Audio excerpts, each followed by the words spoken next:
Napapansin niyo ba ang sunod-sunod na bagyong dumadaan sa Pilipinas? Ito na ba ang sinasabi ng mga eksperto na climate change?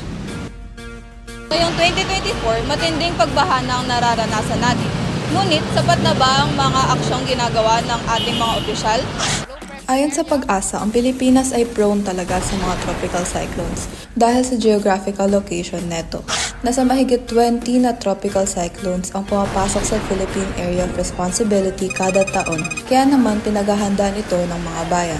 Tulad ng ilang taon na Metro Manila Flood Management Project noong 2017 na layunin i-modernize ang drainage area, i-minimize ang solid waste sa waterways at ayusin ang flood control management. Ngunit, tatalak ka ba na sapat na ang kasalukuyang flood control or ka na lang? Tala kasi hindi naman nililinis lang siya pero hindi siya ilalakihan yung drainage natin para mas makadalo yung baha. Hindi po sapat yung flood control project in Metro Manila since it's pretty evident that with just little rain, flood surfaces in the streets po. I feel like the government should find more ways on how to control flood po. Yung baha, dapat po ayusin po para mawala po yung baha.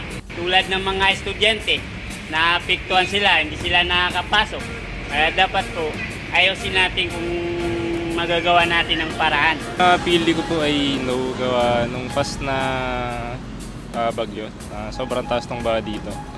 Tapos napakalaking perwisyo niya din sa mga estudyante, mga magagawa, ganun. Tulad sa street namin, inayos na ngayon yung mga drainage, mga ganun. So, yun daw, pero maganda doon, may ginagawa sila. Kayo, anong say nyo? Kung may nais pa kayo marinig na kwento, italak nyo lang dito sa Talak TV.